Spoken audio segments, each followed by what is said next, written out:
तत्पुरुषाय विद्महे महादेवाय धीमहि तन्नो रुद्रा प्रचोदयात्. அனைத்து நண்பர்களுக்கும் பிறைசூடன் சார்பாக அன்பான வணக்கங்கள். இந்த வீடியோ பிடித்திருந்தால் லைக் பண்ணுங்கள், ஷேர் பண்ணுங்கள், கமெண்ட் பண்ணுங்கள், மறக்காமல் சப்ஸ்கிரைப் பண்ணுங்கள். வாங்க வீடியோ பார்ப்போம். தை மாத ராசி பலன்கள் 2025ஆம் ஆண்டு. இந்த தை மாதத்தினுடைய கிரகநிலை எப்படி இருக்குன்னு பார்க்கும் பொழுது, தை மாதம் 5ஆம் தேதி 18/1/2025 அன்று செவ்வாய் மிதுன ராசிக்கு மாறுறாரு. அதாவது தை மாதம் 6/19/1/2025 அன்று புதன் மகர ராசிக்கு மாறுதல். அடுத்தது தை மாதம் 15ஆம் தேதி, அதாவது 28/1/2025 அன்று சுக்கிர பகவான் மீன ராசிக்கு மாறுறாரு. தை மாதம் 23ஆம் தேதி, அதாவது 5/2/2025 அன்று புதன் கும்பராசிக்கு மாறுறாரு.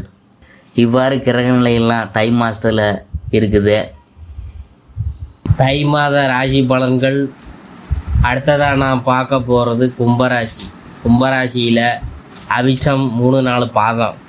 திடமான சிந்தனையுடன் எடுத்த வேலைகளில் வெற்றி அடைந்து வரும் உங்களுக்கு பிறக்கும் இந்த தை மாதம் திட்டமிட்டு செயல்பட வேண்டிய மாதமாக இருக்க போகுது. செவ்வாய் வகரமடைந்துள்ள நிலையில் விரயஸ்தானத்தில் சஞ்சரிக்கும் சூரியன் பல வழியிலும் செலவுகளை அதிகரிப்பார், அலைச்சலை ஏற்படுத்துவார். மனதில் ஏதேனும் ஒரு குழப்பம் இருந்து கொண்டே இருக்கும். உடல் ரீதியாகவும் சில சங்கடங்களை ஏற்படும். என்றாலும் மாதத்தின் முதல் கடைசி வாரங்களில் புதனின் சஞ்சாரம் உங்களுக்கு சாதகமாக இருக்கிறதுனால நினைத்த வேலைகள் நடந்தேறும். எதிர்பார்த்த வருமானம் வரும். வாங்க நினைத்த இடத்தை வாங்கி போடுவீங்க. குடும்பத்தில் இருந்த சங்கடங்கள் அனைத்தும் விலகும். வங்கியில் கேட்டிருந்த பணம் கைக்கு வரும். ஒரு சிலருக்கு புதிய ஒப்பந்தங்கள் கிடைக்கும். ஜென்ம ராசிக்குள் சஞ்சரித்து வரும் சனி பகவான் உங்கள் முயற்சிகளை எல்லாம் வெற்றியாக்குவார். வேகமாக செயல்பட வைப்பார். நினைத்த காரியங்களை நடத்தி வைப்பார். என்றாலும் நண்பர்களையும் குடும்பத்தினரையும் அனுசரித்து போகிறது நன்மையாக இருக்கும். செய்து வரும் தொழிலில் முழுமையாக கவனம் செலுத்த வேண்டியது அவசியம். அரசு பணியில் இருக்கிறவங்களுக்கு வேலைப்பளு அதிகரிக்கும். ஒரு சிலர் மேல் அதிகாரிகளின் கண்டிப்புக்கு ஆளாக வேண்டியது வரும் என்கிறதுனால பணியில் கவனமாக இருக்க வேணும். குடும்பத்தினர் ஆலோசனைகளை ஏற்று செயல்படுவது நன்மையை ஏற்படுத்தும். 2ஆம் இடத்தில் ராகு சஞ்சரிக்கிறதுனால வார்த்தைகளில் நிதானம் தேவை. யாரிடமும் வாக்குவாதங்களில் ஈடுபடாமல் இருக்கிறது மிக மிக அவசியம். மாணவர்கள் படிப்பில் கூடுதல் அக்கறை எடுத்து படிக்கணுங்க. ஆசிரியர்களின் ஆலோசனைகளை ஏற்கிறது வெற்றிக்கு வழிவகுக்கும். சந்திராஷ்டிரமம் ஜனவரி 19. அதிர்ஷ்டமான நாள் ஜனவரி 17, 18, 26, 27, பிப்ரவரி 8, 9. பரிகாரம் என்னன்னு பார்க்கும்பொழுது நவகிரக வழிபட்டோம்னா நன்மைகள் உண்டாகும். அடுத்தபடியாக நாம் பார்க்க போகிறது சதயம். எந்த ஒன்றிலும் தனித்துவத்துடன் வாழ்ந்து வரும் உங்களுக்கு பிறக்கின்ற இந்த தை மாதம் கவனமாக செயல்பட வேண்டிய மாதமாக இருக்க போகுது. ராகு பகவான் 2ஆம் இடமான தன குடும்ப வாக்குஸ்தானத்தில் சஞ்சரிக்கிறதுனால குடும்பத்தினரை அனுசரித்து போனால் எதிர்பார்த்த வரவு வரும். பழைய கடன்களை அடைத்து நிம்மதி அடைவீங்க. வேலையில் இருக்கிறவங்களுக்கு உடன் பணிபுரிவர்களை அனுசரித்து போகிறது நன்மையாக இருக்கும். வியாபாரிகள் கணக்கு வழக்குகளில் கவனமாக இருக்கிறதும் அரசு முயற்சிகளில் எச்சரிக்கையாக இருக்கிறதும் அவசியம். உத்தியோகத்தில் இருக்கிறவங்க மேலதிகாரிகள் வழங்கும் வேலைகளை மட்டும் செய்கிறதுனால சங்கடங்கள் இல்லாமல் போகும். ஜென்மராசிக்குள் சஞ்சரித்து வரும் சனி பகவான் மனசுக்குள் ஏதேனும் ஒரு சங்கடத்தை ஏற்படுத்தி கொண்டே இருப்பார். கையில் எடுத்த வேலையை முடிக்கவில்லையே என்ற வருத்தம் ஒரு சிலருக்கு இருக்கும். அதே நேரத்தில் குடும்பத்திலும் நட்பு வட்டத்திலும் சின்ன சின்ன பிரச்சனைகள் போவோம்.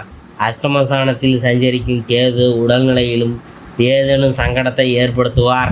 ஒரு சிலருக்கு எதிர்பார்ப்பில் ஏமாற்றத்தை உண்டாக்குவார். என்றாலும் புதன் சுக்கிரன் சஞ்சாரம் சாதகமாக இருக்கிறதுனால வரவு தடையின்றி வரும். செலவுகளை சமாளிக்க முடியும். இடம் வாங்குவது விற்பது போன்ற வேலைகளில் நடந்தேறான். பொன்பொருள் சேர்க்கை உண்டாகும். ஒரு சிலருக்கு புதிய வாகனம் வாங்கி போடுவீங்க. அரசியல்வாதிகள் நிதானமாக செயல்படுவதான், தலைமையை அனுசரித்து போகிறதான் நல்லது. மாணவர்களுக்கு படிப்பில் கூடுதல் கவனம் தேவைப்படும். சந்திராசிரமம் ஜனவரி 19, 20. அதிர்ஷ்டமான நாள் ஜனவரி 17, 22, 26, 31, பிப்ரவரி 4, 8. பரிகாரம் என்னன்னு பார்க்கும்பொழுது வராகி அம்மனை வழிபட்டோம்னா வாழ்வில் நன்மை உண்டாகும். அடுத்தபடியாக நாம் பார்க்க போகிறது புரட்டாதி 1, 2, 3ஆம் பாதம். அதை பற்றி தான் நாம் பார்க்க போகிறோம். எந்த ஒன்றையும் அறிவுபூர்வமாக சிந்தித்து அதற்கேற்ப செயல்பட்டு வரும் உங்களுக்கு இந்த தை மாதம் நிதானமாக செயல்பட வேண்டிய மாதமாக இருக்க போகுது. குரு பகவான் வக்கரமடைந்து இருக்கிறதுனால உங்கள் வேலைகளில் அதிகபட்சம் கவனம் வேணும். எந்த ஒன்றையும் யோசித்து செயல்படுவது நல்லது. ஜென்மராசிக்குள் சனி, 2இல் ராகு, 8இல் கேது, 12இல் சூரியன் என்ற சஞ்சார நிலை உங்களுக்கு நெருக்கடிகளை ஏற்படுத்தினாலும் மாதம் முழுவதும் அதிர்ஷ்டகாரகன் சுக்கிரன் எதிர்பார்த்த ஆதாயத்தை உங்களுக்கு வழங்குவார். தொழில் வியாபாரம் முன்னேற்றமடையும். எதிர்பார்த்த லாபம் வரும். எடுக்கின்ற முயற்சிகள் வெற்றியாகும். உழைப்பாளர்களுக்கு எதிர்பார்த்த ஆதாயம் கிடைக்கும். அரசு பணியில் இருக்கிறவங்க எந்த ஒரு வேலையிலும் நிதானமாக செயல்படுவது நல்லது. புதிய முயற்சிகளில் எச்சரிக்கை அவசியம். பிறரை நம்பி எந்த வேலையாக இருந்தாலும் சரி இந்த மாதத்தில் ஈடுபட வேணாம். அதனால் எதிர்மறையான பலன்களே ஏற்படும்.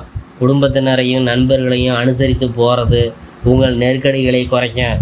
சில நேரங்களில் எதையோ இழந்தது போல மனம் தடுமாறும் என்றாலும் எல்லாவற்றையும் சமாளித்திடும் சக்தி உங்களுக்கு உண்டாகும். மாணவர்கள் வேறு சிந்தனைகளுக்கு இடம் கொடுக்காம படிப்பில் முழுமையான அக்கறை எடுத்துக்கொள்வது நன்மையாகும். சந்திராசிரமம் ஜனவரி 20, 21. அதிர்ஷ்டமான நாள் ஜனவரி 17, 26, 30, பிப்ரவரி 3, 8, 12. பரிகாரம் என்னன்னு பார்க்கும் பொழுது ஐயப்பனை வழிபட்டோம்னா சங்கடங்கள் அனைத்தும் விலகும். கும்பராசி நேயர்களுக்கு இந்த தை மாதம் மிக அருமையாக இருக்க போகுது. நினைத்ததை சாதிப்பீங்க. நினைத்த இடங்களுக்கு சென்று வருவீங்க. நினைச்சபடி வாழ்வீங்க. துன்பங்கள் துயரங்கள் விட்டு போனது என்று நம்பலாம். தேவைப்படுகிற பொருளாதார விருத்திகள் விரைவில் வரும். யாரென்று தெரியாதவர்களின் உதவிகரம் உங்களுக்கு கிடைக்கும். செய்து வருகின்ற காரியங்களில் பெயர் புகழ் கிடைக்கும். செய்த காரியத்தின் மூலமாக லாபம் கிடைக்கும். பொருளாதார அபிவிருத்திகள் உண்டாகும். புதிதாக ஏதாவது வாங்க வேண்டும் விற்க வேண்டும் என்றால் இந்த காலகட்டத்தில் நீங்கள் செய்யலாம். பல கோணங்களில் கும்பத்தில் பிறந்தவங்களுக்கு இந்த தை மாதம் ரொம்ப சிறப்பாக இருக்கும். ஏற்கனவே வெளியூர் வெளிநாடுகள் வெளிமாநிலங்களுக்கு போனவங்க இந்த காலகட்டத்தில் பட்ட கஷ்டங்களில் இருந்து எல்லாம் விடுதலை அடைவீங்க. சூரியன் 7ஆம் பாவ அதிபதியாக இருக்கிறதுனால உங்களை பார்த்து கொண்டே இருப்பார். அதாவது நொந்து போன மனநிலையில் இருந்து விடுபடுவதற்கான சூரியன் உங்கள் ராசியில் மறைந்திருக்கிறார். வெளிச்சமான சூழல் ஏற்படும். சனீஸ்வர பகவான் உங்கள் ராசிக்கு அதிபதியாகவே இருந்தாலும் உங்கள் ராசியில் வீற்றிருந்ததால் நீங்கள் பெருசாக கஷ்டப்பட்டு வந்தீங்க. சூரியன் ராசியை நோக்கி பயணிக்கிறதுனால நல்ல முன்னேற்றம் ஏற்படும். புதிய வேலைகள் கிடைக்கும். ரியல் எஸ்டேட்டு, தங்க முதலீடு, பங்கு சந்தை முதலீடு போன்றவற்றில் உங்களுக்கு வளர்ச்சி ஏற்படும். வரவேண்டிய பணம் கைக்கு வரும். பொருளாதாரத்தில் விருத்தி செய்யக்கூடிய வாய்ப்புகள் உங்களுக்கு உண்டு. கும்பத்துக்கு 4ஆம் இடத்தில் இருந்து 10ஆம் இடத்தை குரு பார்க்கறதுனால கோடி புண்ணியம் கிடைக்கும். மே மாதம் வரை நீங்கள் செய்கின்ற தொழில் வேலை சொந்த தொழில் செய்கிறவங்களுக்கு வளர்ச்சிகள் ஏற்படும். குறிப்பாக ஆட்டு பண்ணை, கோழி பண்ணை, விவசாயம் போன்ற இயற்கை சார்ந்து தொழில் செய்கிறவங்களுக்கு நல்ல லாபம் கிடைக்கும். 2ஆம் இடத்தில் சுக்கிரன் உச்சம் பெற்றுள்ளதால் மனசுக்கு புது தம்பு ஏற்படும். வீரியத்துடன் அடுத்த கட்டத்தை நோக்கி செல்லும் எண்ண ஓட்டங்கள் வரும். 9க்கு உடையவன் உச்சம் பெற்றிருப்பதால் அனைத்து விதமான பிரச்சனைகளில் இருந்தும் விடுபடுவீங்க. அப்பாவின் உடல்நல பிரச்சனைகள் அனைத்தும் தீரும். அவருடன் இருந்து வந்த மனஸ்தாபம் நீங்கும். சொந்த பந்தங்கள் யாரென்று தெரியாதவங்க மூலமாக நல்ல நிலைமைக்கு செல்லக்கூடிய வாய்ப்புகள் இந்த தை மாதத்தில் உண்டு. ராசிக்கு 5ஆம் இடத்தில் செவ்வாய் அமர்ந்திருக்கிறதுனால கண்டிப்பாக தொழிலில் பிள்ளைகள் மூலமாக முன்னேற்றம் ஏற்படும். அதிக நல்ல வருமானம் வரும். இதே குரு பகவான் 12ஆம் இடத்தை பார்க்குறதுனால கணித சம்பந்தப்பட்ட துறையை சார்ந்தவங்களுக்கு வேலையில் ஒரு சிறப்பான காலகட்டமாக இருக்க போகுதுங்க. பொறியியல் படித்தவங்களுக்கு வேலை வாய்ப்பு ஏற்படும். அரசு தேர்வு எழுதியவங்களுக்கு நல்ல வேலை வாய்ப்பு தேடி வரும். இப்படி சகல சௌபாக்கியங்களுக்கும் பெற்றுத்தந்த இந்த தை மாதம் மகிழ்ச்சி தரக்கூடிய உங்களுக்கு இருக்கும். மலை கோயிலுக்கு சென்று சுவாமி வழிபாடு செய்கிறது உங்களுக்கு சிறப்பான பலனை தரும். இந்த தை மாதத்தில் கும்பராசிக்காரங்களுக்கு